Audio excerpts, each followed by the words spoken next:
Olá pessoal, tudo bem com vocês? Professor Eduardo de Filosofia.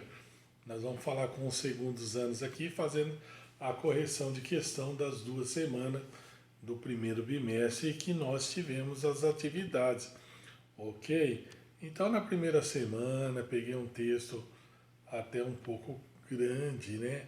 A gente tratou de liberdade, de livre-arbítrio, né? Que é o conjunto, né? É, de direitos e deveres, né? Que um cidadão possui dentro de uma sociedade. Trouxemos o que é liberdade para alguns filósofos, assunto que nós já tínhamos tratado lá atrás e que nós reiniciamos aqui por causa do contexto histórico-social que vem ocorrendo no Brasil. Né? Para a gente entender que a nossa liberdade ela não é completa em si.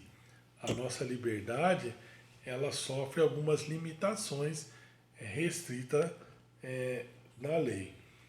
Trouxe o texto para vocês, o fundamento, nós falamos de Marx, falamos de tantos filósofos e sociólogos dentro desse texto, e eu pedi que vocês fizessem uma redação dissertativa pautuando o que é liberdade, primeiro, como eu exerço o meu direito à liberdade e qual o real significado dessa palavra para você nos seus dias atuais.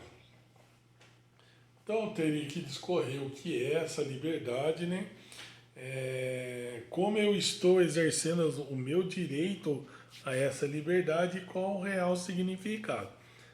Se nós olharmos o nosso contexto histórico, cenário nacional, nós vamos ver que algumas pessoas, até que famosas, têm perdido aí a sua liberdade porque têm confundido liberdade com libertinagem, que é o o desvirtuamento daquilo que é legal. Que não é legal.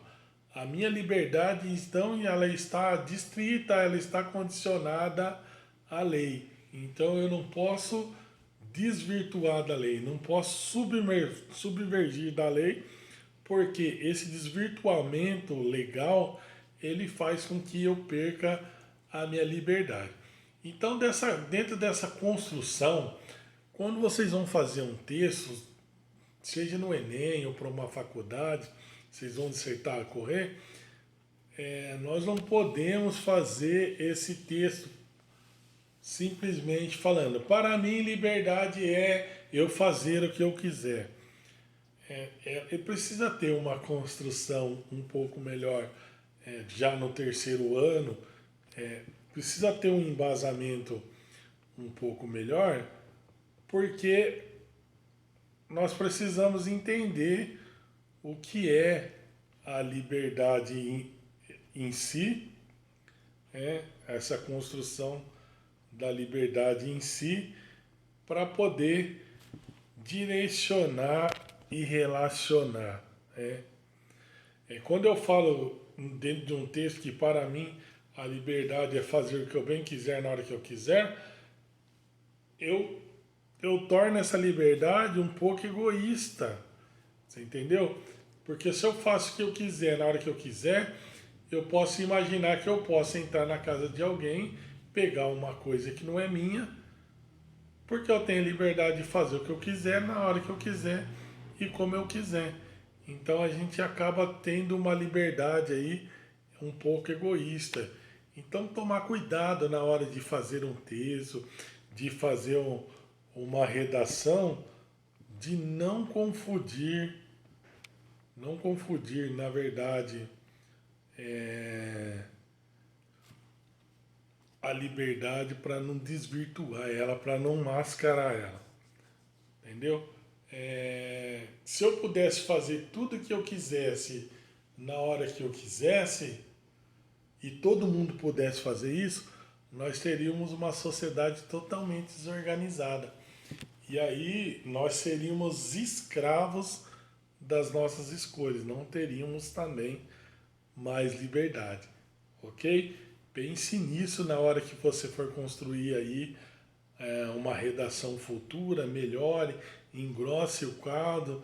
Você tinha ali em cima conteúdo para fazer uma boa redação, para construir um bom conceito de liberdade é, dentro dos conceitos legais e sociais, respeitando os direitos e deveres das outras pessoas e entendendo você como cidadão, que era uma das perguntas, como exerço os meus direitos à liberdade e qual o real significado é, da palavra nos dias atuais.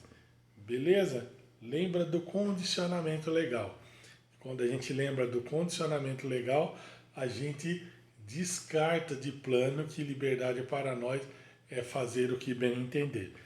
Para uma redação futura, isso poderá te ajudar a nível de vestibular ou dentro de uma empresa, quando você for precisar fazer uma redação,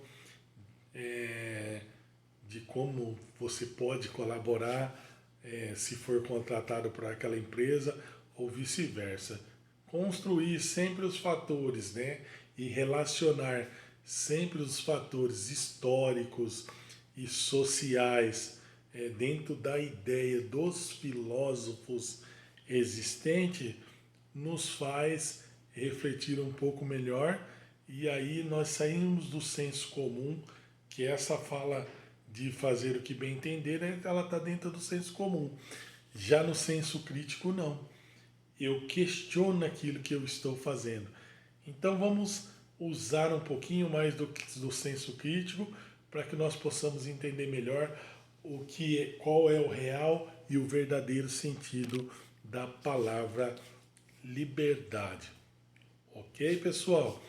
E aí nós fomos para a semana seguinte e nós mudamos aqui. Por que nós mudamos? Nós vamos falar um pouquinho de racismo reverso. Por que nós vamos falar sobre isso? Por causa realmente do caso que aconteceu lá nos United States, ou melhor, nos Estados Unidos da América, onde o George foi brutalmente assassinado pelos policiais, embora ele tenha cometido um crime naquele momento de passar ou circular moeda falsa, e circular moeda falsa é um crime. O excesso da polícia naquele momento, e mesmo ele estando algemado, não oferecendo mais qualquer perigo para os policiais, e do policial manter o joelho sobre o seu pescoço, onde houve asfixiamento, né, ou estrangulamento ali. Então nós trouxemos aí para falar do racismo estrutural para vocês, pessoal. Aí o professor de vocês falou, não levando em consideração os últimos acontecimentos em relação a atos de racismo pelo mundo e considerando a entrevista em tela, faça uma redação narrativa de como combater o racismo nos dias atuais. O que é interessante, pessoal? Às vezes o pessoal fala, mas professor, o senhor é professor de sociologia, não é um professor de língua portuguesa. Perfeito, pessoal. Mas uma coisa, ela não consegue estar separada da outra, né? Ela não pode estar separada da outra, né? Então, uma redação narrativa, uma boa redação narrativa, ela possui alguns elementos, né? Seguir a estrutura de introdução, desenvolvimento, conclusão, é obrigatório. Narrar os fatos, é como se eu estivesse assistindo um jogo de futebol. Roberto Carlos passa para Ronaldinho, Ronaldinho passa para Rivaldo, Rivaldo toca para Ronaldo Fenômeno, é gol. Eu estou apenas narrando os fatos que estão acontecendo ali. Então, quando eu vou fazer uma narrativa, eu tenho que narrar os fatos que estão acontecendo pelo mundo ou que vieram acontecendo no mundo, ou até mesmo os fatos históricos que ainda têm desencadeados atos de racismo espalhado pelo mundo. Entendeu? São 6 pilares, então, elementos da narrativa que não podemos esquecer, qual que seja: o enredo, o espaço, o tempo, a ação, o narrador e o personagem. Né? Enredo, espaço, tempo, ação, narrador e o personagem. Eu podia pegar simplesmente aquele ato que aconteceu lá nos United States, e narrar, né? Em que tempo que aconteceu aquilo ali? Qual que foi a ação que desencadeou? Por quê? Porque você vai narrar a ação, porque toda ação ela comporta uma reação, né? O narrador, né, de tudo aquela história, e o personagem. Qual que eram os personagens principais? Qual personagem? Então a gente nunca pode esquecer disso daí, tá? O enredo é um instrumento fundamental para a narrativa, né? Trata-se de um conjunto de fatos que acontecem ligados entre si e que conta as ações dos personagens. Ele é dividido em partes. Situação inicial é quando o autor apresenta os personagens e mostra o tempo e o espaço que estão inseridos, geralmente logo na introdução. Então, vamos falar: na data tal, nos Estados Unidos, ocorreu o fato entre George e a polícia, onde você já vai contando ali. Então, você já deixa a ideia daquilo que você vai falar, né? Depois você estabelece um conflito, né? Um acontecimento que é responsável para mudar a situação inicial dos personagens, exigindo algum tempo de ação. Então, qual que foi o contexto ali? A moeda falsa. E eu estou passando a moeda falsa. Quando eu passo uma moeda, quando eu circulo a moeda falsa, eu aciono a polícia é acionada para combater um crime que está acontecendo, e eu gero, existindo ali então uma ação. E o desenvolvimento, né? Ao longo dessa ação, o autor conta que os personagens fizeram para tentar solucionar o conflito, né? Por diversas vezes, hoje ali o pedido, oh, por favor, babá, eu estou sendo sufocado. Então você vai contando essa história. O clímax, né? Depois de diversas ações dos personagens, a narrativa é levada ao ponto de alta tensão ou emoção, uma espécie de encruzilhada literária que exige uma decisão ou um desfecho, né? O ato final, aquele pedido de socorro, por favor, tal. E o desfecho, né? Que é a parte da narrativa que mostra a solução para o conflito, e entre outros, né? Então nós temos esses contextos, o espaço, o tempo. Então é importante vocês saberem disso daí.